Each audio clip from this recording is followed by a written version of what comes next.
करते हैं क्लास को। सबसे पहले हम देखते हैं आज का सबसे पहला क्वेश्चन क्या है। ये सारे जीके जून महीने का जीके है। आज हम देखेंगे जून महीने के इंपॉर्टेंट क्वेश्चनों की तरफ बढ़ेंगे। और आज का सबसे पहला जो क्वेश्चन है हमारे सामने, हमने देखा मत्स्य पालन के लिए एक ऐप बनाया गया है, मत्स्य पालन को बढ़ावा देने के लिए, और मछलियों में होने वाली रोगों के लिए एक ऐप बनाई है भारत सरकार द्वारा। तो बताइए कौन सी एप्लीकेशन बनाई है, मछलियों के लिए कौन सी ऐप बनाई है? बिल्कुल इसका सही जवाब है रिपोर्ट फिश डिजीज। इससे मछलियों को होने वाली जो रोग है वो भी देख लिए जाएंगे। अगले क्वेश्चन पे आते हैं। ये बहुत इंपॉर्टेंट क्वेश्चन है, अगले वाला क्वेश्चन ये बहुत इंपॉर्टेंट है। अभी भारत में एक, आप जानते हैं कि एक तो होता है टीडीएस होता है, एक होता है टीसीएस होता है। ये दोनों ही टैक्स है। आप मुझे टीडीएस की फुल फॉर्म बताओ, फिर मैं आपको टीसीएस की फुल फॉर्म बताता हूं। टीसीएस की फुल फॉर्म क्या होती है? Tax collected at source. TCS की फुल फॉर्म क्या होती है? टैक्स डिडक्टेड एट सोर्स होता है, या टैक्स डिडक्टेड एट सोर्स क्या होता है? टीडीएस होता है। टैक्स डिडक्टेड एट सोर्स ये क्या होता है? टीडीएस होता है। और tax collected at source, tax collected at source क्या होता है? ये टीसीएस होता है। देखिए फ्रेंड्स, जब आपको किसी को पेमेंट देनी है, जब आपको किसी व्यक्ति को क्या देना है? भुगतान देना है, तो आप उसका टैक्स काट के भुगतान दोगे। भुगतान जो है टैक्स काट कर देना है। जैसे आप जानते हैं कि हमारे पास जो भी एम्प्लॉई हैं, काम करते हैं, तो जो एम्प्लॉयर की ड्यूटी होती है कि वो एम्प्लॉई को टैक्स काट के सैलरी दे। क्योंकि एम्प्लॉई अगर मान लीजिए आगे जाके टैक्स ना भरे तो एम्प्लॉयर की जिम्मेदारी आएगी कि आपके एम्प्लॉई ने हमें टैक्स नहीं दिया, उसकी कमाई जो है साल की 7 लाख से ज्यादा हो गई है, तो उसे जो है टैक्स काट के दो आप पेमेंट। तो ये एम्प्लॉयर की ड्यूटी होती है कि एम्प्लॉई को जो सैलरी देते हैं वो टैक्स काट के दे। ये क्या कहलाता है? टीडीएस। जैसे कि कौन बनेगा करोड़पति में? किसी व्यक्ति ने 5 लाख रुपए जीते, तो एक्चुअली में उसे कितने रुपए मिलेंगे? 3.5 लाख रुपए ही मिलेगा। उसे कितने मिलेंगे? 3.5 लाख रुपए मिलेगा। लगभग 30% के आसपास, 30 से भी ज्यादा, इससे भी ज्यादा क्या कट जाएगा? टीडीएस कट जाएगा। 5 लाख की जगह टैक्स कट के मिलेगा। ये होता है टीडीएस। और टीसीएस क्या होता है? अभी सरकार ने टीसीएस को बढ़ाया है। जैसे आपका कोई रिश्तेदार विदेश रहता है, आपसे उसने पैसे मांगे, आपसे उसने कहा कि मुझे पैसे दो, मुझे 5 लाख रुपए भेज दो, तो आपने उसको 5 लाख भेजे, तो आप उसके खाते में उसको कितने रुपए मिलेंगे? 4 लाख ही मिलेंगे। 1 लाख रुपए क्या लग जाएगा? टीसीएस लगता है। ये विदेश पैसे भेजने, ये अमीरों पे लगता है। तो 1 लाख रुपए यानी कि 20% इसकी रेंज है। पहले ये 5% था, अभी 20% किया इसी बजट में। अब इसको किया गया 20% कर दिया। तो अगर विदेश किसी को पैसे भेजोगे 5 लाख, तो उसको 5 लाख नहीं मिलेंगे, उसको 4 ही मिलेंगे। और इसके अलावा आप देखेंगे, आपने कोई महंगी कार परचेज की, आपने कोई कार खरीदी, कार की कीमत 10 लाख रुपए है, तो कार के ऊपर भी कौन सा टैक्स लगेगा? टीसीएस लगेगा। कार के ऊपर भी टीसीएस लगेगा। यानी कि जब हम कोई चीज परचेज करते हैं, कोई चीज खरीदते हैं, तो उस पर टीसीएस लगता है। तो ये टैक्स कलेक्शन एट सोर्स आप देख सकते हैं कि higher rate of 20% on overseas remittance under liberalised remittance scheme. LRS scheme अभी भारत सरकार द्वारा लॉन्च की गई है, जिसमें कि 20% लगेगा, टीसीएस लगेगा अगर आप बाहर पैसे भेजते हो तो। इसके अलावा मैंने आपको बताया, अगर आपको कार परचेज की है, आपने बड़ी लग्जरी कार खरीदी है, तब भी आपके ऊपर टीसीएस टैक्स लगेगा। तो ये नए प्रकार के टैक्स आ गए। और आप जानते हैं कि पहले रेमिटेंस पे 5% टैक्स लगता था, अब सरकार ने एकदम बढ़ा के उसको 20% कर दिया, ताकि भारत का पैसा बाहर ना जाए, लोग बाहर पैसा भेजने से कतराएं। आगे आता है अंतरराष्ट्रीय एस्टेरॉइड डे। कौन सी तारीख को मनाया जाता है? देखो एस्टेरॉइड क्या होते हैं? एस्टेरॉइड होते हैं उल्का पिंड, होते हैं उल्का पिंड। एस्टेरॉइड्स क्या होते हैं? उल्का पिंड होते हैं। जब आसमान से क्या गिरते हैं? उल्का पिंड जो होते हैं वो धरती पे गिरते हैं, तो धरती में छेद हो जाता है। आप देखेंगे कि भारत में महाराष्ट्र में एक झील है, भारत में महाराष्ट्र में एक झील है जिसका नाम है लोनार झील है। लोनार झील हमारी जो भारत की झील है, लोनार झील है, ये एस्टेरॉइड के उल्का पिंड के धरती पे गिरने से बनी है। इसी प्रकार 30 जून 1908 को साइबेरिया के अंदर एक बहुत बड़ा उल्का पिंड आसमान से गिरा और बहुत बड़ा धमाका हुआ। साइबेरिया रूस में है, और बहुत बड़ा क्या हुआ? धमाका हुआ, बड़े जोर से धमाका हुआ और विस्फोट हुआ, धरती हिल गई थी। तो आप मुझे बताएंगे कि इसीलिए 30 जून का दिन किस रूप में मनाया जाता है? इट इज द कमेंडेंट द ये लुंगास्का इंपैक्ट इन साइबेरिया। तो साइबेरिया के अंदर एस्टेरॉइड गिरे थे, उल्का पिंड गिरे थे साइबेरिया में, इसी के लिए 30 जून को उल्का पिंड दिवस मनाया जाता है, एस्टेरॉइड डे मनाया जाता है। ये तुंगुस्का प्रभाव बोलते हैं, वार्षिक स्मृति होती है इसकी। ये साइबेरिया में गिरा था, 30 जून 1908 को गिरा था। अगले क्वेश्चन पे आते हैं। अगला क्वेश्चन क्या है? अंतरराष्ट्रीय संसदीयता दिवस के रूप में 30 जून का क्या महत्व है?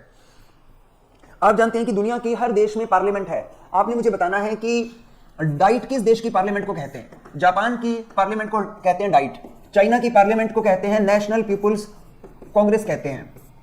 चाइना की पार्लियामेंट को नेशनल पीपुल्स कांग्रेस के नाम से बुलाते हैं। आप जानते हैं कि अमेरिका में कांग्रेस को, अमेरिका की पार्लियामेंट को क्या कहते हैं? कांग्रेस ही कहा जाता है। अमेरिका में पार्लियामेंट को क्या कहते हैं? कांग्रेस कहते हैं। आपने मुझे बताना है कि नेपाल में क्या कहते हैं? नेपाल में पार्लियामेंट को क्या कहा जाता है? नेपाल की पार्लियामेंट को राष्ट्रीय पंचायत कहते हैं। नेपाल की पार्लियामेंट क्या कहलाती है? राष्ट्रीय पंचायत कहलाती है। इसी प्रकार से मंगोलिया में पार्लियामेंट को क्या कहते हैं? मंगोलिया में पार्लियामेंट को कहते हैं खुरल। मंगोलिया में पार्लियामेंट को कहते हैं खुरल। तो दुनिया के इतने सारे देशों की पार्लियामेंट थी, ये खुरल है, ये ख है, खुरल। मंगोलिया में पार्लियामेंट को क्या कहा जाता है? खुरल कहा जाता है। तो क्या हुआ था कि 30 जून 1989 को दुनिया भर के अंदर एक इंटर पार्लियामेंट्री मीटिंग हुई थी। इसीलिए 30 जून का दिन पार्लियामेंट डे के रूप में मनाया जाता है।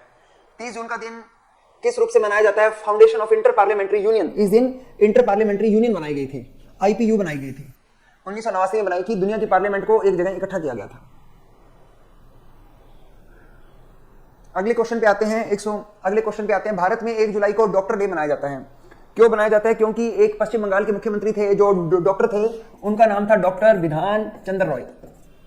डॉक्टर विधान चंद्र रॉय। आप जानते हैं कि इस व्यक्ति की जन्म और मृत्यु दोनों ही 1 जुलाई है। ये व्यक्ति की जन्म और मृत्यु, ये जिस दिन हुआ था, जन्म हुआ था, और जिस दिन अपना बर्थडे मना रहा था उस दिन ही मर गया। जिस दिन इसका बर्थडे कर रहा था, सेलिब्रेट कर रहा था, उस दिन एक्सपायर हो गया। और ये पहले डॉक्टर हैं जिनको भारत रत्न मिला था। तो ये व्यक्ति है डॉक्टर विधान चंद्र रॉय हैं। इनकी याद में डॉक्टर डे मनाते हैं।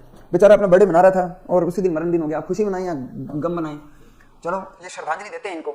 आगे देखते हैं। जून के महीने में घोषित 5G बियॉन्ड हैकाथॉन 2023 का आयोजन किया गया। 5G और उससे आगे, दुनिया उससे आगे निकल रही है, 5G और उससे आगे। तो आप मुझे बताएंगे ये हैकाथॉन का आयोजन किसने किया?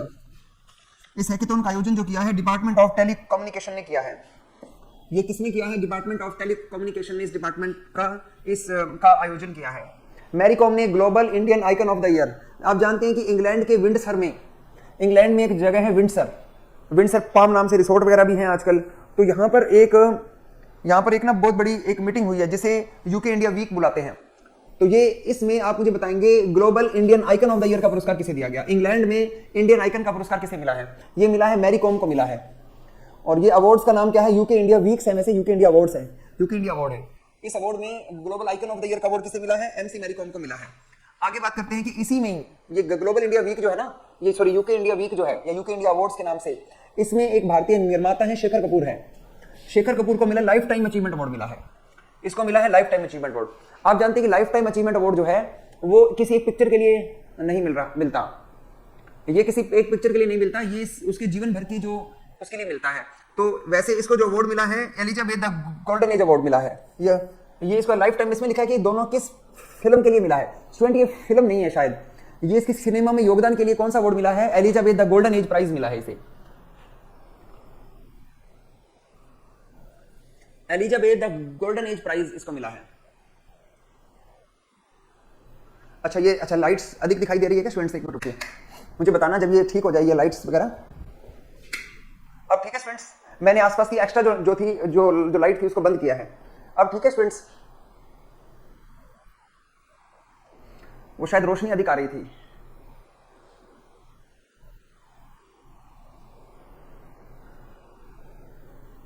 अगले क्वेश्चन पे आते हैं। रिकॉर्डिंग ऑन है स्टूडेंट्स, एक बार मैं फिर दोबारा देख लेता हूं रिकॉर्डिंग इसमें ऑन है या नहीं है। रिकॉर्डिंग देख लेता हूं।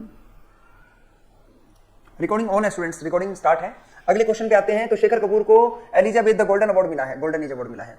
टीएस सिंहदेव ये भारत के किसी राज्य की डिप्टी सीएम अपॉइंट कर दिए गए हैं। तो बताएंगे इनको कौन सी का डिप्टी सीएम अपॉइंट किया है? इनको छत्तीसगढ़ का उप मुख्यमंत्री बना दिया है। टीएस सिंहदेव को उप मुख्यमंत्री बना दिया। तो मुख्यमंत्री कौन है मुझे बताओ? छत्तीसगढ़ के मुख्यमंत्री का नाम बताओ। ये तो उप मुख्यमंत्री हैं। छत्तीसगढ़ के मुख्यमंत्री का नाम बताओ। कोई नहीं बता सकता स्टूडेंट? भूपेश बघेल हैं। प्रियंका ने सबसे पहले जवाब दिया है, भूपेश बघेल। छत्तीसगढ़ के सीएम का नाम क्या है? भूपेश बघेल है, भूपेश बघेल। छत्तीसगढ़ के सीएम का नाम है भूपेश बघेल। नेक्स्ट क्वेश्चन पे आते हैं। बीमा जागरूकता दिवस। देखो वैसे भारत में 2014 से ही वैसे 19 अप्रैल का दिन भारत में इंश्योरेंस अवेयरनेस डे मनाते हैं, क्योंकि इसी दिन IRDAI की स्थापना हुई थी।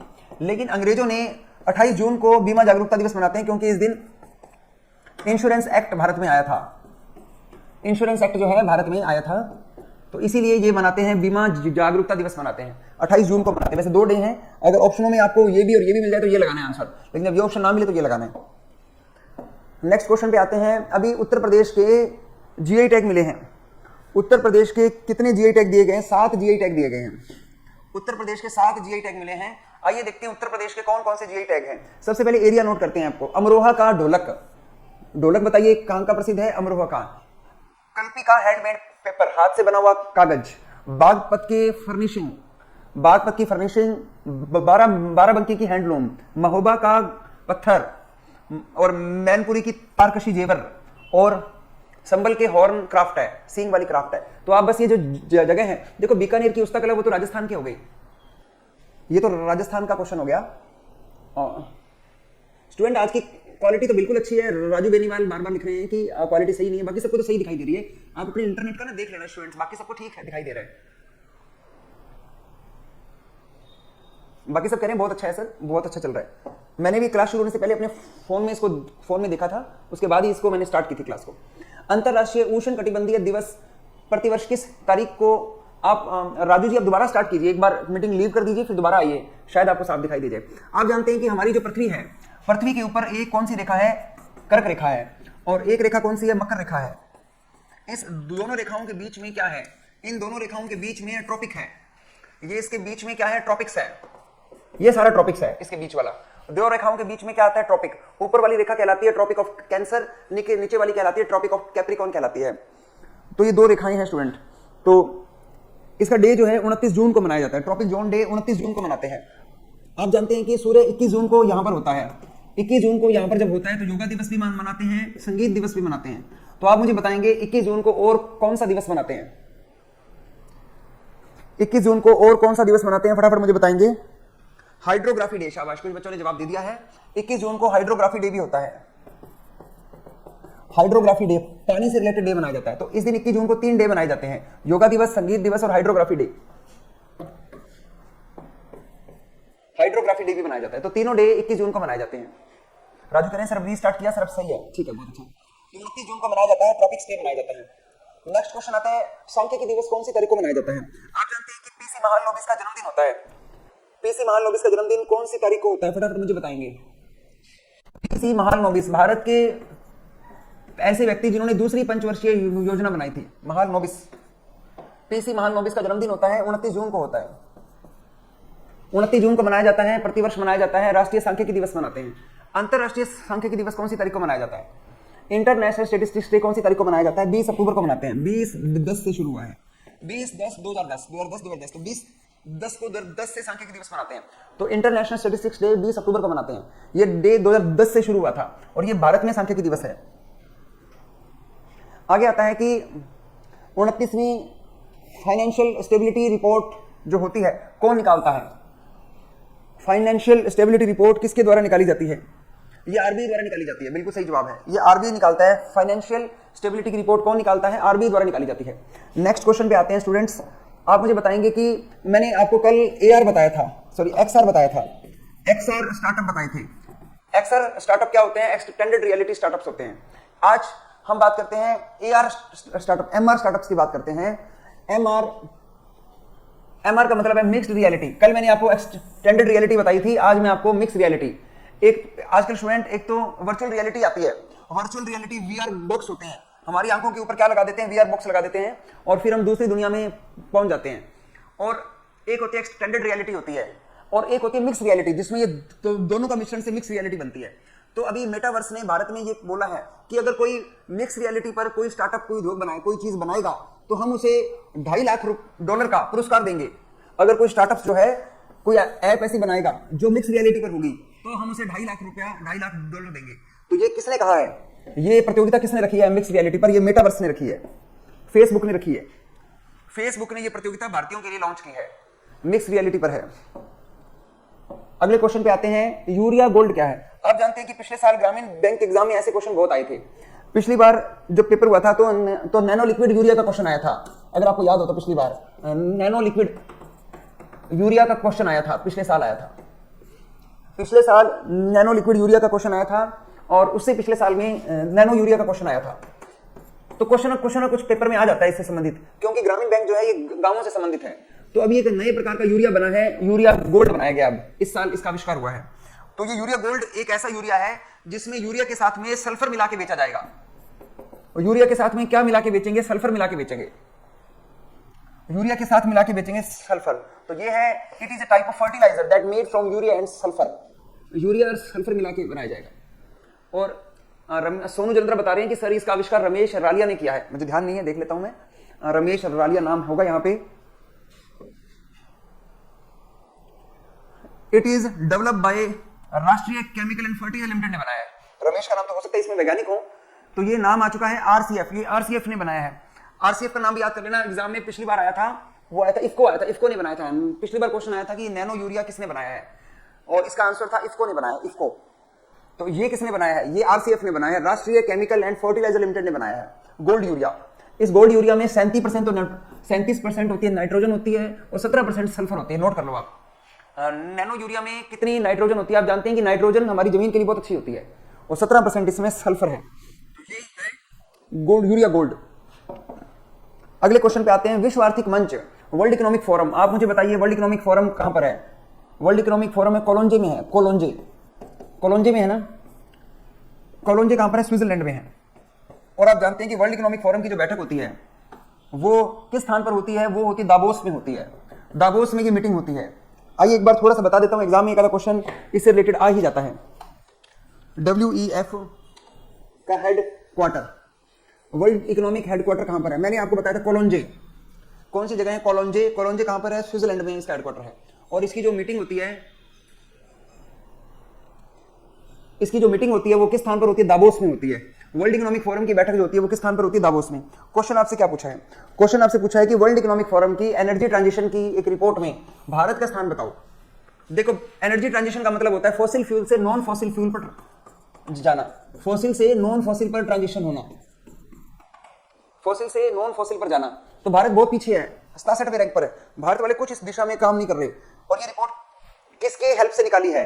वर्ल्ड इकोनॉमिक फोरम ने ये रिपोर्ट एसेंचर दुनिया की नंबर 1 आईटी कंपनी है, उसके सहयोग से निकाली है। दुनिया की नंबर 1 आईटी कंपनी के सहयोग से निकाली है। और इस रिपोर्ट में एनर्जी ट्रांजिशन में 1 नंबर पे स्वीडन है, 2 नंबर पे डेनमार्क है, 3 नंबर पे नॉर्वे है। दुनिया में रिन्यूएबल एनर्जी पे जाने वाला सबसे पहला देश कौन सा है? स्वीडन है। 2 नंबर पे डेनमार्क है, 3 नंबर पे नॉर्वे है। ये देश हमेशा से ही आगे रहते हैं। और आप जानते हैं कि पहले तीनों देशों की महिलाएं जो हैं वो महिलाएं प्रधानमंत्री थी, लेकिन अभी फिनलैंड की महिला प्रधानमंत्री जो है वो फिनलैंड की महिला प्रधानमंत्री ने इस्तीफा दे दिया है। चलो बाद में बताएंगे। अगले क्वेश्चन पे आते हैं। डिलॉइट क्या होता है? डिलॉइट जो है ने एक अनुभवी पेशेवर को एक भारतीय व्यक्ति को सीनियर एडवाइजर अपॉइंट किया है। डिलॉइट जो कंपनी है ना, ये फाइनेंशियल सेक्टर की कंपनी है। ये डिलॉइट जो है ये फाइनेंशियल सेक्टर की कंपनी है। ये किसकी कंपनी है? ये फाइनेंशियल सेक्टर की कंपनी है डिलॉइट। इसने एक ऐसे व्यक्ति को हायर किया। इसने किस व्यक्ति को अपना चीफ एडवाइजर बनाया है? मनोज कोहली को बनाया। मनोज कोहली इससे पहले कहां पे काम करते थे? ये जापान के सॉफ्ट बैंक के इंडिया में हेड थे। जापान का सबसे बड़ा बैंक कौन सा? सॉफ्ट बैंक है, ये उसमें काम करते थे। और आप जानते हैं कि जापान में जो है नकारात्मक ब्याज दरें हैं। जापान में नकारात्मक ब्याज दरें चल रही हैं, तो ये सॉफ्ट बैंक है। आप स्टूडेंट, मैं आपको फिर दोबारा बता रहा हूं, 1 सितंबर को जो मैंने पढ़ाया था उसका वीडियो सफलता 360 एप्लीकेशन पे पढ़ा है। आरबीआई द्वारा दिए गए लोन से संबंधित एक वीडियो है, और साथ में उसमें आरबीआई के न्यूज है और फाइनेंशियल सेक्टर की न्यूज है।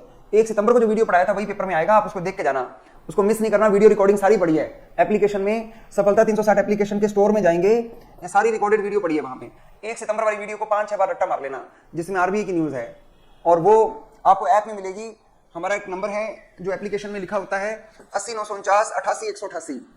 आप इस नंबर पे जो कोर्स आपने परचेज किया है उसका स्क्रीनशॉट भेज देना, और आपको जो है वो मिल जाएगी।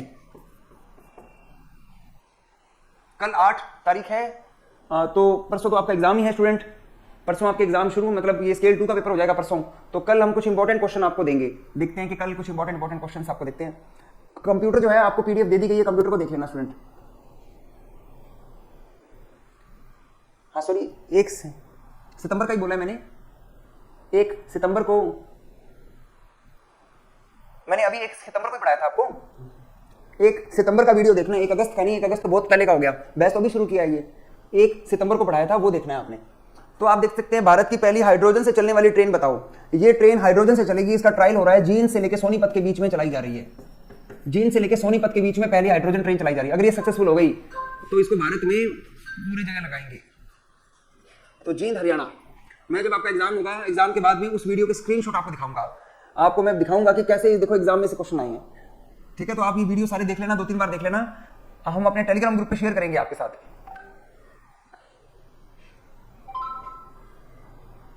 और जिन बच्चों का मेंस का एग्जाम है, आगे जो ऑफिस असिस्टेंट का पेपर है, तो उनके लिए भी आप देखना बिल्कुल। जब एग्जाम के बाद में इसके स्क्रीनशॉट भेज देंगे टेलीग्राम पे। हम देखते हैं टाटा समूह की किस कंपनी को सेबी से आईपीओ की मंजूरी मिल गई है। अभी टाटा की कौन सी कंपनी ने जो है अपना आईपीओ निकाला है? टाटा की कौन सी कंपनी ने अपना आईपीओ निकाला है? टाटा टेक्नोलॉजी ने निकाला है। टाटा टेक्नोलॉजी का आईपीओ आया है। टाटा के अंदर में बहुत सारी कंपनी है। आप मुझे बताइए टाटा स्टील का चेयरमैन कौन बना है?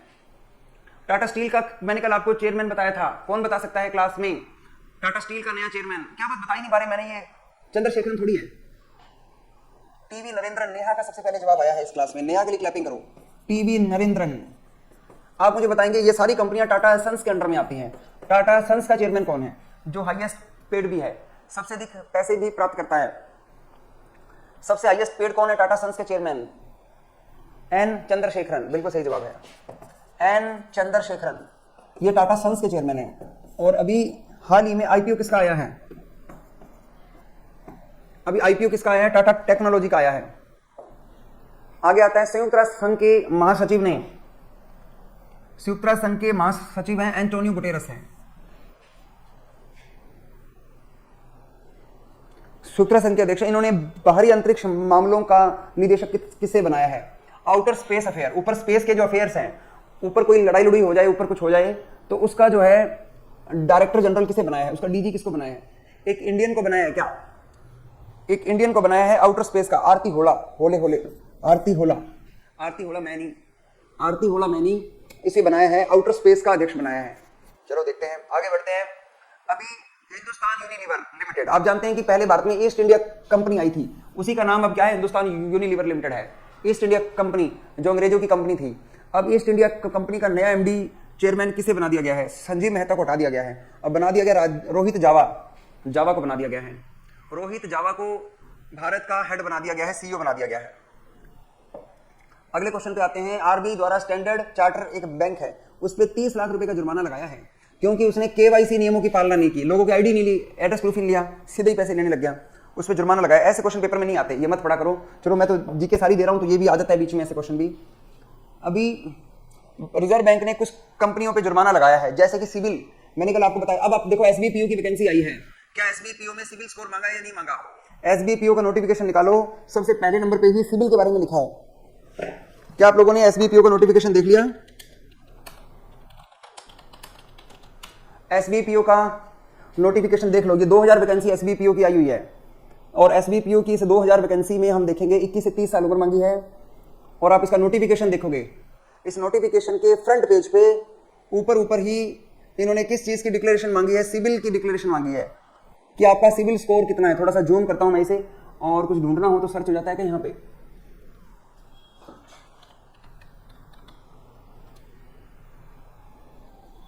आप देख सकते हैं इसमें सिविल स्कोर मांगा है, सिविल। ये देखो अदर में आप देखेंगे, इसमें ये देखो, ये सिविल मांगा है। यहां से इन्होंने सिविल स्कोर के बारे में स्पष्ट लिखा है कि आपका जो सिविल स्कोर है 7 लगाना पड़ेगा। इसका पेपर बीकानेर हो जाएगा। देखो एसबीपीओ का फॉर्म भरते समय क्या मांगा है? सिविल का स्टेटस मांगा है इन्होंने, इसको लगाना पड़ेगा लोन लेने। तो सिविल पर, इक्विफैक्स पर और सीआरआईएफ पर पेनल्टी लगाई आरबीआई ने, 1 करोड़ की पेनल्टी लगाई आरबीआई ने।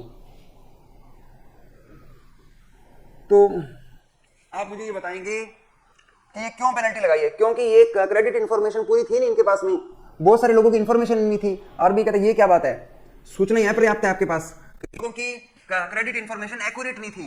किसी बेचारे बंदे ने लोन ले लिया, भर दिया है, लेकिन उसकी सिविल रिपोर्ट अच्छी नहीं दिखा रहा, तो ये इसलिए इसके ऊपर पेनल्टी लगाई है कि तुम रिपोर्ट अच्छी रखो, लोगों की जो सही एक्यूरेट रिपोर्ट रखो। आप जानते हैं कि भारत में एक कंपनी एक्ट लगता है, 2013 लगता है, कंपनी एक्ट 2013 है। इसके तहत भारत में सीएसआर का प्रावधान है। सीएसआर क्या होता है? कॉर्पोरेट सोशल रिस्पॉन्सिबिलिटी है। कॉर्पोरेट सोशल रिस्पॉन्सिबिलिटी है कि हर कंपनी को अपने प्रॉफिट का 2%, कंपनियों को अपने प्रॉफिट का 2% सामाजिक सेवा में लगाना पड़ेगा। समाज की सेवा। क्या आपने डाबर वाटिका की न्यूज आपने देखी है, ऐड देखी है? डाबर वाटिका में वो कहते हैं कि अब हमारी हमारे लाभ का 2% बच्चों की शिक्षा पे लगाते हैं। वो कौन सी हीरोइन है? वो विद्या बालन आती है। विद्या बालन कहती है कि अब जो ये कौन सा तेल है पता नहीं, डाबर वाटिका तेल का 2% आपको बच्चों की शिक्षा पे लगेगा, तो आप ये तेल खरीदो ताकि बच्चे पढ़ें। देखो वो वैसी एडवर्टाइजमेंट कर रहे हैं, सारी देते हैं 2%। तो अब ये भारत सरकार ने कहा है कि अगर आपने हमें देना है, हमारे देश के बंदरगाहों को, जहाजरानियों को और हमारे जो वाटर मिनिस्ट्री को पैसे देने हैं CSR में, तो हम भी तैयार हैं, हमें दे दो आप पैसे, हमारी भी समाज सेवा ही है। तो सरकार ने अभी ये जो शिपिंग डिपार्टमेंट है ना, इसकी CSR की गाइडलाइंस निकाली है। कौन सी स्कीम है? सागर सामाजिक सहयोग। तो ये भी मांगने लग गए, इनको भी पता चल गया कि हमें भी दे देंगे लोग। तो सागर सामाजिक सहयोग है, ये स्कीम है। डाबर आंवला है, बच्चे कह रहे हैं सर, जूही चावला तो है उसमें, डाबर आंवला वाले बोलते हैं क्या? ये शांति आंवला है मेरे ख्याल से। चलो कोई भी आंवला है, आंवले का ही तेल है। आगे चलो, अगले क्वेश्चन पे आते हैं। चैंपियंस 2.0 पोर्टल है। चैंपियंस 2.0 पोर्टल है, ये किस लिए बनाया गया है? ये MSME के लिए बनाया है, माइक्रो स्मॉल मीडियम एंटरप्राइजेस के लिए बनाया है। उनको करना है चैंपियन बनाना है, छोटे उद्योग है उनको बड़ा करना है। आगे आते हैं, IIT बॉम्बे ने अभी हाल ही में QS यूनिवर्सिटी रैंकिंग आई है। हाल ही में QS यूनिवर्सिटी रैंकिंग आई है, इसमें दुनिया भर के विश्वविद्यालय देखे गए हैं। कौन सा विश्वविद्यालय 1 नंबर पे है? इसमें भारत का IIT बॉम्बे जो है ना, इसको 149वां नंबर दिया गया है। 149वें नंबर पे क्या है? IIT बॉम्बे है, जो भारत की सबसे अच्छी यूनिवर्सिटी है। भारत की सबसे अच्छी यूनिवर्सिटी कौन सी है? IIT बॉम्बे है। और आप मुझे बताएंगे दुनिया की सबसे अच्छी यूनिवर्सिटी कौन सी है? मैसाचुसेट्स, ऐसा कुछ नाम है, दुनिया की नंबर 1 यूनिवर्सिटी। तो ये क्वेश्चन क्या है? तो इसने की टॉप 150 यूनिवर्सिटियों में रैंक स्थान प्राप्त किया है, ये इसका सही आंसर है। तो टॉप 150 में से रैंक स्थापित किया। दुनिया की नंबर 1 यूनिवर्सिटी का नाम जो है मैसाचुसेट्स है। आगे आ जाएगा, इसमें नाम लिखा है मैसाचुसेट्स, नहीं नाम लिखा, तो ये रैंकिंग आगे आ जाएगा, ये सेम क्वेश्चन रहेगा। तो मैसाचुसेट्स इंस्टीट्यूट अमेरिका का है, MIT कहते हैं, ये दुनिया में 1 नंबर पर है। दुनिया की 1 नंबर यूनिवर्सिटी कौन सी? MIT है। MIT मतलब Massachusetts institute of technology 1 number पे है। और ये जो है भारत की कौन सी यूनिवर्सिटियां हैं जो इस रैंकिंग में हैं? भारत की बात करें तो भारत की 45 यूनिवर्सिटियों को स्थान मिला है, जिनमें IIT बॉम्बे का जो रैंक है वो 149वां रैंक है। भारत की 45 यूनिवर्सिटियां हैं और IIT बॉम्बे को 149वां स्थान रखा गया मिला है। सॉरी 45। इंडिया की 7 मोस्ट रिप्रेजेंटेड कंट्री ग्लोबिंग, तो दुनिया के 7 देशों में भारत है, जिसकी 45 से अधिक यूनिवर्सिटियां को स्थान दिया गया है। आप देख सकते हैं भारत की कौन सी यूनिवर्सिटियां हैं जिसको स्थान मिला है। भारत की बहुत सारी यूनिवर्सिटियां हैं जिनको स्थान मिला है। 149 नंबर पे IIT बॉम्बे है। भारत की 2 नंबर यूनिवर्सिटी IIT दिल्ली है। 3 नंबर यूनिवर्सिटी IISc बेंगलुरु है। IISc बेंगलुरु है। IISc बेंगलुरु का नंबर क्या है? 3रा स्थान है। आपने तीनों यूनिवर्सिटियों की रैंकिंग देख ली। अब हम आगे बढ़ते हैं। भारत में MSME डे प्रिया AS को किस कार्य के लिए मलयालम भाषा में बाल साहित्य पुरस्कार 2023 से सम्मानित किया है? तो मलयालम भाषा की ये किताब है, इसने लिखी है, इसको मिला है बाल साहित्य अकादमी मलयालम। देखो ये कुछ इंपॉर्टेंट नहीं है, कौन मलयालम भाषा में ये किताब का नाम याद करे, इसको छोड़ दीजिए स्टूडेंट। वैसे तो ये इसका उत्तर है। आप मलयालम की जगह अगर आपसे इंग्लिश पूछा जाता, अंग्रेजी पूछा जाता, पेपर में अंग्रेजी आएगा, अंग्रेजी का किसको मिला है मुझे बताइए? अंग्रेजी में सुधा मूर्ति को मिला है, जो N नारायण मूर्ति की बीवी है। ये सुधा मूर्ति का नाम याद कर लो, ये इंपॉर्टेंट नाम है। ये मलयालम ऐसे तो सारी भाषाओं में से मिलता है, तो सिर्फ हमें अंग्रेजी का याद करना है। हिंदी वाला बता दो किसको मिला है? हिंदी वैसे तो आपको बता दूं कि राजस्थानी भाषा में मेरी क्लासमेट थी एक लड़की, उसकी मदर को मिला है राजस्थानी भाषा में। राजस्थानी भाषा में हमारे पड़ोस में ही है, रहते हैं, उनको मिला है। उनका नाम है किरण बादल है, राजस्थानी भाषा का उनको मिला है। ऐसे तो फिर अपने सारों का नाम याद करेंगे, ये हमारे पड़ोस में ही रहते हैं, तो इनको मिला है। ऐसे तो फिर हर भाषा का थोड़ी याद करेंगे अपने।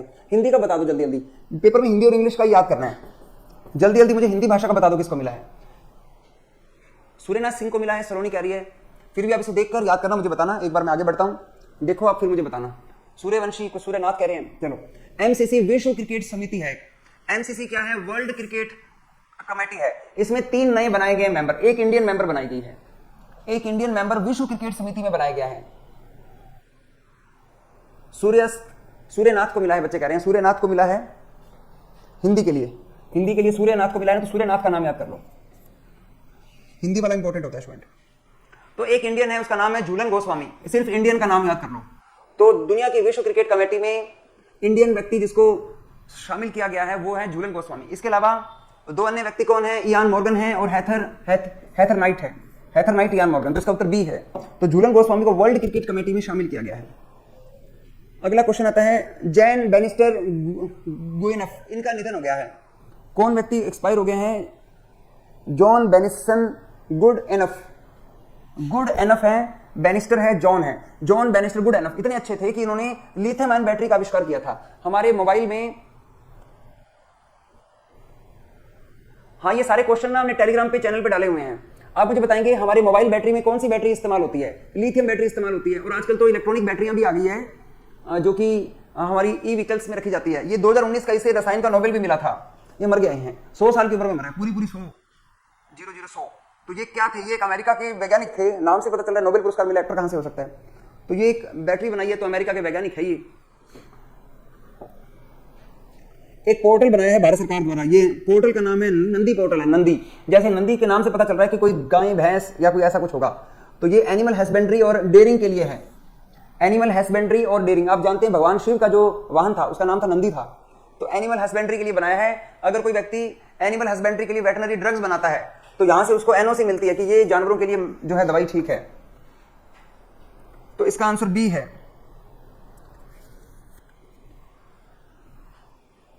अगले क्वेश्चन पे आते हैं। अगला क्वेश्चन क्या है? ग्रीस का नया प्रधानमंत्री दूसरी बार बन गया है। इसने मोदी जी को भी वो दिया है, सबसे बड़ा सम्मान दिया है। ग्रीस देश का नया प्रधानमंत्री कौन बना है? मिटसोताकिस। देखना, मिटसोताकिस ये नाम है। क्या नाम है? मिटसोताकिस, काइरिकोस मिटसोताकिस। चलो, ग्रीस का प्रधानमंत्री है ये, कोई बात नहीं। आगे बढ़ते हैं। एक दुनिया की सबसे बड़ी क्रेडिट रेटिंग एजेंसी है जिसका नाम S&P है। S&P ने भारत की जीडीपी का पूर्वानुमान लगाया है कि भारत की जीडीपी कितनी रह सकती है। कल मैंने IMF का आंकड़ा भी बताया था। IMF ने 5.9 से बढ़ाकर 6.1 किया है भारत की जीडीपी। इसने जीडीपी कितनी कर दी है? ये कहता है कि भारत की जीडीपी 6% रहेगी। S&P कहता है कि भारत की जीडीपी कितनी रहेगी? 6% रहेगी। देखिए स्टूडेंट, क्लास लगाने के बाद में ना आप एक रिवाइज किया कीजिए, टेलीग्राम चैनल पे जाके क्वेश्चन आंसर दिया कीजिए फटाफट। अंतरराष्ट्रीय व्यापार जो संगठन है, सॉरी इंडिया का भारतीय आर्थिक व्यापार जो संगठन है, इंडिया इकोनॉमिक्स ट्रेड ऑर्गेनाइजेशन है, इसका अमेरिका में ईस्ट कोस्ट का अध्यक्ष कैसे बनाया गया है? अमेरिका का ईस्ट कोस्ट का अध्यक्ष, अमेरिका में इसका एक ब्रांच खुली हुई है, उसका अध्यक्ष अमेरिका में किसको बनाया गया है? अमेरिका में उसका अध्यक्ष बनाया नूतन को, नूतन रोंगटा। इसके रोंगटे खड़े हो गए जब इसको अध्यक्ष बनाया। तो नूतन रोंगटा है, रूंगटी, नूतन रूंगटा इसका नाम है। US India strategic and partnership forum के निदेशक मंडल में कौन शामिल हो गए हैं? US India strategic partnership forum में निदेशक मंडल में कौन शामिल हो गए हैं? मिशेल बियाच। ये मास्टर, भारत और अमेरिका वाले कोई पार्टनरशिप फर्म बनाई है एक उन्होंने स्ट्रेटेजिक, इसमें मिशेल बियाक को शामिल किया है। इसकी हेड कौन बनाई है? मिशेल बियाक। आगे देखते हैं, एक बैंक है डीबीएस बैंक है। डीबीएस बैंक का भारत में हेड कौन है? Development bank of Singapore. ये भारत का बहुत अच्छा बैंक है, बहुत बढ़िया साफ सुथरा इसने काम किया है। आप मुझे बताएंगे कि इसका अध्यक्ष किसे बनाया गया है? रजत वर्मा को बनाया गया है। डीबीएस बैंक का अध्यक्ष कौन है? रजत वर्मा है। भारतीय विश्वविद्यालय की हायर, देखो ये एक हायर टाइम्स हायर एजुकेशन की रैंकिंग है।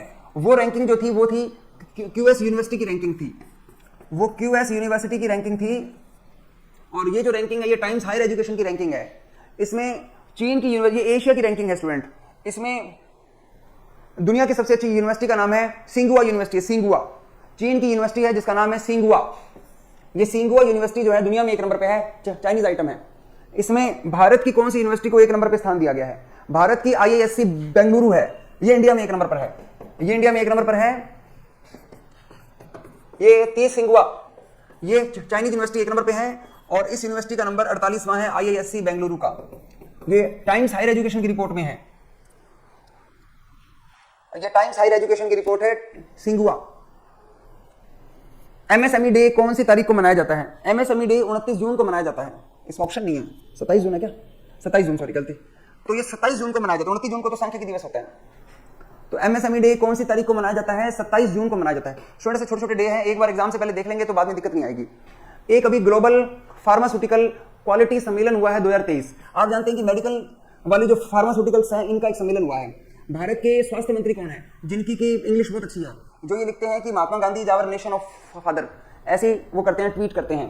अभी उनका ट्वीट आपने देखा होगा। और उन्होंने लिखा था tray tray again, try tray again नहीं, ट्रे ट्रे अगेन। तो वो कौन है? मनसुख मंडाविया हैं।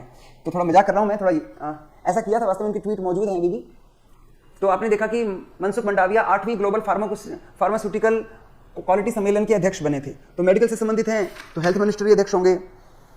अगली किताब है, ये योगा के ऊपर लिखी गई है, द योगा सूत्र फॉर चिल्ड्रन, बच्चों को योगा सिखाइए। द योगा सूत्र फॉर चिल्ड्रन, ये किताब लिखी रूपा पाई ने लिखी है। रूपा के नाम से क्या प्रसिद्ध है? तो रूपा का सामान, रूपा की बनियान पहन के योगा करो, तो द योगा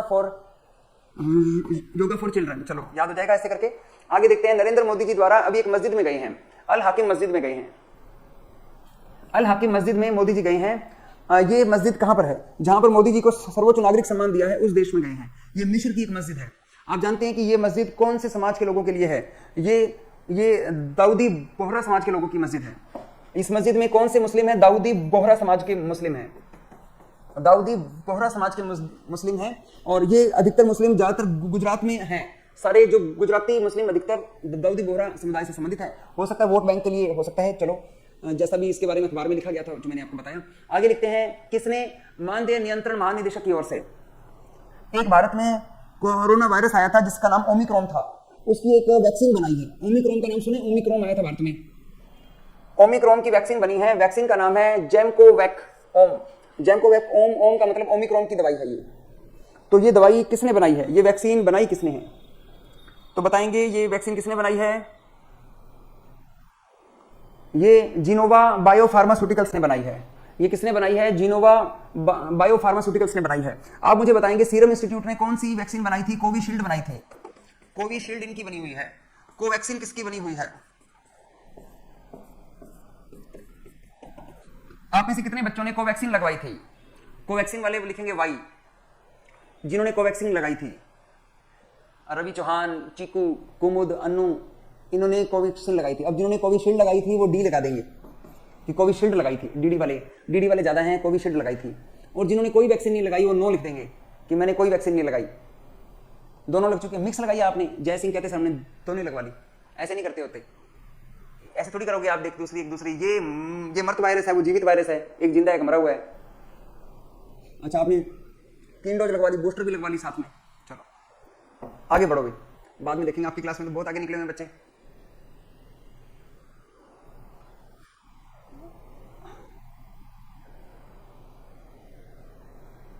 अगले क्वेश्चन पे आते हैं। असम के मुख्यमंत्री हेमंत बिस्वा शर्मा ने असम की पहली अंडर वाटर ट्रेन चलाई है। असम की अंडर वाटर टनल बनाई है जिसमें से ट्रेन निकलेगी।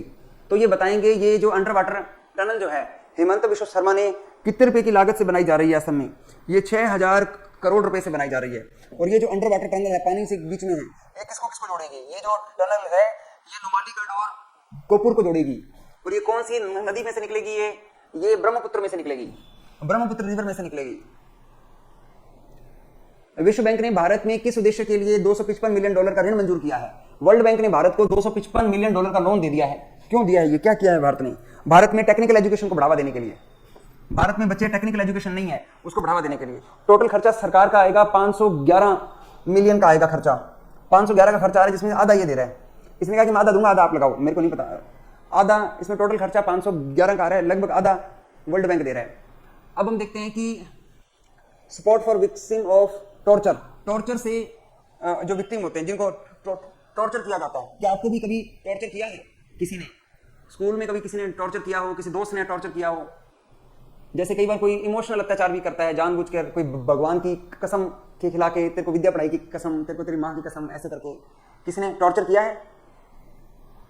कई बार ऐसे होता है टॉर्चर। तो ये टॉर्चरों का दिन कौन सा है? कुछ लोग बहुत जल्दी हो जाते हैं, टॉर्चर हो जाते हैं। देवीलाल कह रहे हैं, हरवीर कह रहे हैं, सर बहुत बार बच्चे दोस्त करते हैं हमारे मुझे टॉर्चर। तो इनका डे बताओ, फिर आपका डे बताओ कौन सी तारीख को है? 26 जून का डे है ये, 26 जून को है टॉर्चर डे। कौन सी तारीख को है? 26 जून को है। 36 का आंकड़ा होता है, लेकिन ये 26 का आंकड़ा है। आगे देखेंगे, वर्ल्ड ड्रग डे, ड्रग्स का डे कौन सी तारीख को होता है? ये भी जब बच्चे को टॉर्चर किया जाता है तो वो ड्रग्स लेने लग जाता है। टॉर्चर करते हैं तो ड्रग लेता है। ड्रग का डे भी 26 जून को ही है। जब किसी को टॉर्चर किया जाता है तो वो ड्रग्स लेने लग जाता है, और ड्रग्स का दिवस भी 26 जून को ही है। तो आपने देखा टॉर्चर का डे और ड्रग्स डे दोनों 26 जून को है। और वैश्विक स्टार्टअप पारिस्थितिकी रिपोर्ट है, वर्ल्ड स्टार्टअप इकोसिस्टम रिपोर्ट है। भारत के कौन से राज्य के अंदर स्टार्टअप इकोसिस्टम बहुत अच्छा है, जो भारत की सिलिकॉन सिटी है? तो आप मुझे बताएंगे ये रिपोर्ट कौन जारी करता है? इकोसिस्टम की रिपोर्ट कौन जारी करता है? बताएगा कोई? ये स्टार्टअप जीनोम द्वारा जारी की जाती है। तो भारत में सबसे ज्यादा अच्छी जगह कौन सी है स्टार्टअप्स के लिए? भारत में सबसे अच्छी जगह है बेंगलुरु है। इसने बेंगलुरु को silicon valley of India 1 number पे स्थान दिया है कि भारत में स्टार्टअप्स के लिए सबसे अच्छी जगह बेंगलुरु है। सब इलेक्ट्रॉनिक आइटम मिल जाएंगे बढ़िया। आगे देखेंगे ग्लोबल कॉम्पिटिटिवनेस इंडेक्स में भारत का ये कौन निकालता है रिपोर्ट? ये है ग्लोबल कॉम्पिटिटिवनेस इंडेक्स। किस देश में उद्योगों का जो ये फर्मों का रजिस्ट्रेशन अधिक होता है, कॉपीराइट अधिक होता है और इस तरह से रजिस्ट्रेशन अधिक लिया जाता है, कौन से देश में कोई रजिस्ट्रेशन नहीं है, एक दूसरे के नाम को उठा लेते हैं जब मर्जी। तो ये रिपोर्ट कौन जारी करता है? ये रिपोर्ट IMD द्वारा जारी की जाती है, international institute of management development द्वारा ये रिपोर्ट निकाली जाती है। और दुनिया में एक नंबर पे है डेनमार्क है, डेनमार्क में कॉम्पिटिटिव में एक नंबर पे है। इन्फोसिस और किस बैंक ने एक दीर्घकालीन सहयोग पर हस्ताक्षर किए हैं, जिसका उद्देश्य है बैंक के डिजिटल परिवर्तन लक्ष्यों को पूरा करना है। इन्फोसिस ने एक बैंक का डिजिटलाइजेशन किया है, उसका डिजिटल ट्रांसफॉर्मेशन किया है, उसको डिजिटल कर दिया। वो बैंक अभी तक ऑफलाइन पड़ा हुआ था, भारत में तो सारे बैंक हो गए ऑनलाइन हो चुके हैं। वो डेंस के बैंक है, ये डेनमार्क का बैंक है। वहां पर आबादी है नहीं, थोड़े से लोग हैं, फटाफट खाते भैया देख के ही बता देते हैं। हमारी इतनी भीड़ भाड़ होती है, इतनी जनसंख्या बढ़ गई, दुनिया में सबसे अधिक आबादी है, कंप्यूटर के बिना तो काम ही नहीं चलता, डिजिटल के बिना लोगों का रिकॉर्ड ही नहीं मिलता। तो ये कौन सा बैंक है? ये अब डिजिटल हो रहे हैं। कौन से बैंक है? डेंस के, थोड़ी थोड़ी आबादी है इनमें। भारत की आबादी 1 अरब 42 करोड़, अभी तो 1 मिनट में 54 बच्चे पैदा हो रहे हैं। चलो आगे देखो, आगे ये अगले क्वेश्चन पे आते हैं। अभी हमने देखा इसके लिए इन्फोसिस उस बैंक से कितने रुपए ले रहा है, $454 मिलियन ले रहा है ये इन्फोसिस उससे। अभी मोदी जी को मिस्र में एक अवार्ड दिया है, मोदी जी मस्जिद में भी जाके आए हैं। तो मोदी जी को मिस्र देश का ऑर्डर ऑफ नील मिला है। दुनिया की सबसे लंबी नदी कौन सी है? नील नदी है। सबसे लंबी नदी कौन सी है? नील नदी है, और मिस्र को नील नदी का वरदान कहते हैं। एक अभियान शुरू किया है, जीतेंगे हम। जिस दिन अडानी का जन्मदिन होता है ना, जिस दिन अडानी का जन्मदिन होता है उसी दिन भारत ने 1983 में भारत ने विश्व कप जीता था, वो सेम डेट है। तो भारत अडानी अपने जन्मदिन विश्व कप टीम के साथ मनाता है, 1983 वाली जो टीम है उसके साथ मनाता है। तो ये एक ही दिन हुआ था। तो ये जीतेंगे हम अभियान अडानी ग्रुप का अभियान है। देखिए ये ग्रुप कौन सी तारीख को उसका जन्मदिन होता है? 1983 को अडानी डे भी मनाते हैं। अडानी डे मनाते हैं जिस दिन उन्होंने 1983 का ICC क्रिकेट वर्ल्ड कप जीता था। चलो, जम्मू कश्मीर में एक बलिदान स्तंभ बनाया गया है। ये इसका उद्घाटन किसने किया? अमित शाह ने किया है। ये लाल चौक का नाम सुना होगा, लाल चौक, वहां पर एक बलिदान स्तंभ भी बनाया है। भारत की सबसे बड़ी रेल कोच फैक्ट्री बनाई गई है। बताएंगे भारत की सबसे बड़ी रेल कोच फैक्ट्री है, निजी है, ये प्राइवेट है। ये कहां पर बनी है? सबको पीछे छोड़ दिया इसने। ये निजी कोच फैक्ट्री है, यहाँ रेलगाड़ियों के डब्बे इतने सुंदर बनेंगे। ये तेलंगाना के मुख्यमंत्री ने किया है और ये रंगारेड्डी डिस्ट्रिक्ट में है। रंगारेड्डी डिस्ट्रिक्ट में है। आप मुझे बताएंगे इस रेल कोच फैक्ट्री का नाम बताओ, इस रेल कोच फैक्ट्री का नाम बताओ जो भारत की सबसे बड़ी रेल फैक्ट्री है। क्या नाम है? मेधा रेल कोच फैक्ट्री। मेधा रेल कोच फैक्ट्री है भारत की सबसे बड़ी rail coach factory. Important question है ये, ऐसे रेल रूल के क्वेश्चन पेपर में आ जाते हैं, इस पे इंपॉर्टेंट लिख लो, पेपर में आ सकता है। L&T और किस संगठन ने भारतीय नौसेना के अद्भुत हवा निर्भर प्रपल्सन प्रणाली के लिए एक स्वदेशी सहयोग बनाया है?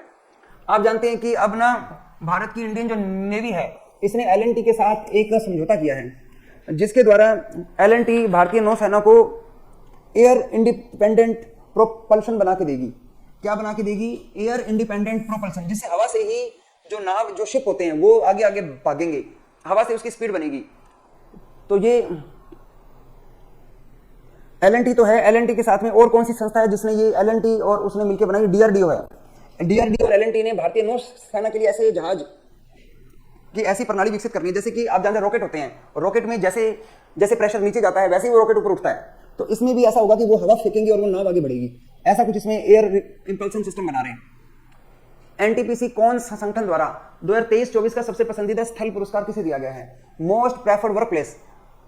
NTPC को क्या मिला है? मोस्ट प्रेफर्ड वर्क प्लेस मिला है, जहां सबसे अच्छे काम की परिस्थितियां हैं, यानी कि जो कर्मचारी काम करते हैं उनको बढ़िया जगह रखा जाता है, खाने पीने की सही व्यवस्था है, कोई दबाव नहीं दिया जाता, सारे लोग आराम से काम करते हैं।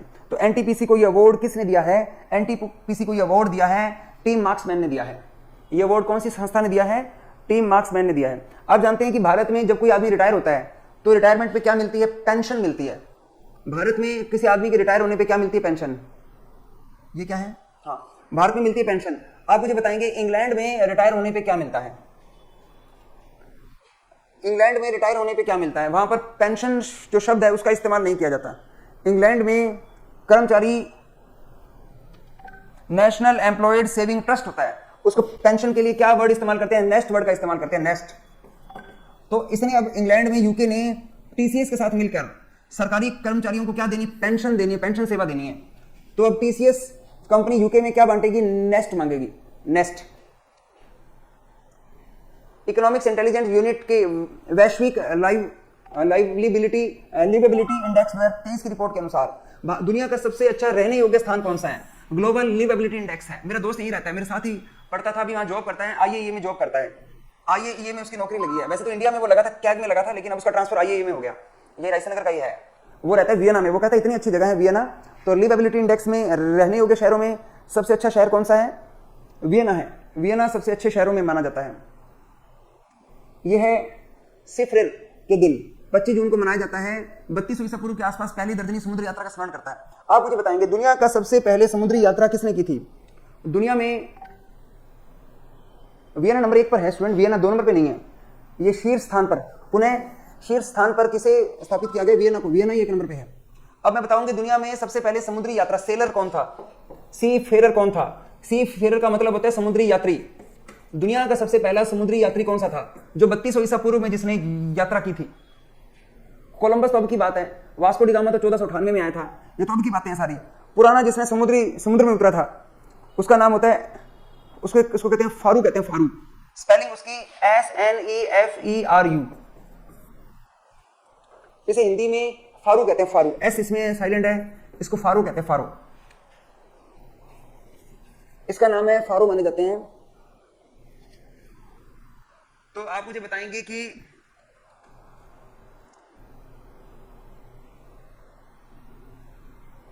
ऐसे ऐतिहासिक व्यक्ति का नाम बताएंगे। ये लिखा फारू, ये लिखा फारू। इसे क्या कहते हैं? फारू कहते हैं। इसका डी ऑप्शन है, फारू। ये दुनिया का पहला समुद्री यात्री था। वैसे भारतीय धर्म ग्रंथों में तो समुद्री यात्रा को अपराध माना जाता था। ब्राह्मण लोग कहते थे कि जो आदमी समुद्री यात्रा कर लेता है उसका धर्म भ्रष्ट हो जाता है, उसको दोबारा हिंदू धर्म में आना पड़ता है, ऐसा मानते थे। भारत का पहला हिंदू जिसने समुद्री यात्रा की थी राजा राम मोहन राय थे। राजा राम मोहन राय कहता नहीं ऐसा कुछ नहीं होता, ये सब हमें भ्रम में डाल रहे हैं। वो पहली बार गया था, उसने पहली बार समुद्री यात्रा की थी। जब वो बाहर गया, इंग्लैंड गया, उसने पढ़ाई किताबें देखी, उसने कहा ये तो हमें अंधविश्वासों में डाल रखा है। उन्होंने लोगों को आके कहा ये सती प्रथा और ये जो है ये सारा कुछ हटाओ। वही गया था पहले बार, राजा राम मोहन राय। भारत का पहला समुद्री यात्री वही था। आगे आते हैं 21 जून को जो विशेष दिन मनाया गया था। 21 जून को मैंने आपको 3 दिवस बताए थे। 21 जून को कौन सा दिवस मनाया जाता है? योगा दिवस मनाया जाता है, संगीत दिवस मनाया जाता है, और कौन सा दिवस मनाया जाता है बताओ? 21 जून को और कौन सा दिवस मनाया जाता है? 21 जून को हाइड्रोग्राफी डे भी मनाया जाता है। बताया था अभी थोड़ी देर पहले मैंने आपको। 21 जून को योगा दिवस भी मनाते हैं, संगीत दिवस भी मनाते हैं, प्लस हाइड्रोग्राफी डे भी मनाते हैं। ये मैंने आपको बता दिया, थोड़ी देर पहले आया था क्वेश्चन। महिलाओं के लिए दिन, राजनयिक महिलाओं के लिए दिन। आप मुझे बताएंगे यूनाइटेड नेशंस में भारतीय रिप्रेजेंटेटिव कौन है? वो भी एक महिला है। यूनाइटेड नेशंस में भारतीय प्रतिनिधि बताओ। Indian representative in United Nations एक महिला है, रुचिरा कंबोज। प्रियंका ने और जैशिका ने, रुचिरा कंबोज है। आप मुझे बताएंगे कि पहली भारतीय महिला जो कि यूनाइटेड नेशंस की अध्यक्ष बनी थी, वो भी एक महिला थी, भारतीय महिला। 8वें नंबर की थी वो, विजयलक्ष्मी पंडित थी। तो अब ऐसी महिलाओं के लिए एक डे मनाना शुरू किया है जो भारत की राजनायिका है, जो भारत को दूसरे देशों में क्या करती है, रिप्रेजेंटेशन करती है। या अंतरराष्ट्रीय डे है महिलाएं जो एक दूसरे देशों में जाती हैं। 8वें नंबर की थी, विजयलक्ष्मी पंडित थी, वो इंडियन रिप्रेजेंटेटिव है। तो ये 24 जून को मनाया जाता है महिलाओं को राजनायिक बनाने के लिए। 24 पेटीएम पेमेंट सर्विसेज ने अरुणाचल प्रदेश में युवाओं के लिए एक स्टार्टअप इकोसिस्टम बनाने के लिए किसके साथ में एमओयू साइन किया है? पेटीएम कह रहा है कि अरुणाचल प्रदेश में ईटानगर में हम युवा को एक स्टार्टअप्स के लिए एक अच्छा मंच बनाएंगे। तो पेटीएम ने किसके साथ में टाई अप किया है? पेटीएम ने इन्वेस्टमेंट पार्क के साथ किया है, Arunachal Pradesh innovation and investment park, IAP के साथ। इन्होंने और पेटीएम ने मिलकर युवाओं को स्टार्टअप सिखाना है, स्टार्टअप का इकोसिस्टम देना है। अनुभवी पत्रकार अशोक कुमार भट्टाचार्य ने एक पुस्तक लिखी है। पुस्तक का भारत के वित्त मंत्री स्वतंत्रता से आपातकाल तक। ये जो आदमी है अशोक कुमार भट्टाचार्य क्या है? लिख दिया, पत्रकार है, फिर दोबारा उत्तर भी पत्रकार है, जर्नलिस्ट है। अशोक कुमार भट्टाचार्य क्या है? पत्रकार है। चलो क्वेश्चन में ही आंसर था, ये तो कोई बड़ा क्वेश्चन नहीं था। क्रिस्टियानो रोनाल्डो को गिनीज वर्ल्ड रिकॉर्ड मिला है। क्या उसने ऐसा काम कर दिया कि उसका नाम Guinness book of world record में आ गया? उसने 200वां इंटरनेशनल मैच खेला है। क्रिस्टियानो रोनाल्डो ने 200वां इंटरनेशनल मैच खेला है। ऐसा खेलने वाले वो पहले खिलाड़ी बन गए हैं। अगला क्वेश्चन बहुत इंपॉर्टेंट क्वेश्चन है, मोस्ट इंपॉर्टेंट पेपर में आएगा। अभी भारत ने चंद्रयान 3 जो किया था ना, तब भारत ऊपर जा नहीं पा रहा था। मतलब उन्होंने, वर्ल्ड ने रोक दिया भारत को कि तुम ऊपर नहीं जाओगे। कहते क्यों नहीं जाएंगे? उन्होंने कहा कि पहले आप एक हस्ताक्षर करो, एक संधि पे साइन करो, फिर आप स्पेस में जा सकते हो। तो भारत को दबाव में लाके भारत से वो संधि साइन करवाई। वो है आर्टेमिस अकॉर्ड है। ये क्या है? ये संधि में ये लिखा कि तुम चांद पे तो जा रहे हो, लेकिन चांद पे कोई अपना परमानेंट जो है अपना स्थायी आवास नहीं बनाओगे। कल को तुम कह दो ये जिस जगह चंद्रयान उतरा ये शिव शक्ति है, ये हमारा ही है, अब तुम यहाँ जा नहीं सकते, या तुमने वहां पे कोई हमला कर दिया तो उसने कहा कि ऐसी कोई लड़ाई नहीं करनी ऊपर, ये इस पे साइन करो कि जो तुम एरिया, ये अमेरिका वाले ना अपनी ऐसी दबदबा दबाते हैं, ऐसे में दबा दिया बेचारे को, ये बात मैंने साइन करके आ गए, तो ये हमने साइन कर दिया, उसके बाद ही भेजा है चंद्रयान 3 को, उसके बाद भेजा है, तो ये अमेरिका का है, ये अकॉर्ड अमेरिका ने कहा साइन करो फिर तुम जाओगे ऊपर। चलो आज इतना ही पढ़ते हैं स्टूडेंट, बच्चे बार बार बोल रहे हैं कि सर हमें जाना है और छुट्टी दे दो। बस लास्ट क्वेश्चन आप कर लीजिए जल्दी जल्दी। लास्ट क्वेश्चन है कि अभी भारत में रेल मंत्रालय ने किस संगठन के सहयोग से पर्यावरण सौहार्दी ऊर्जा समाधानों की प्रगति दिलाने के लिए इलेक्ट्रॉनिक वाहन को प्रोत्साहित किया जा सके, उसके लिए समझौता किया है। भारतीय रेल मंत्रालय ने ई व्हीकल्स को बढ़ावा देने के लिए किसके साथ में एग्रीमेंट किया है? यूएस एड नामक संस्था है, उसने ये किया है। चलो एक बार ये लिखो, फिर मैं या तो ब्रेक लेता हूँ। स्टूडेंट्स अब आप इसकी पीडीएफ आप बना लेना, मैं क्लास को ऑफ कर रहा हूँ। Bye student.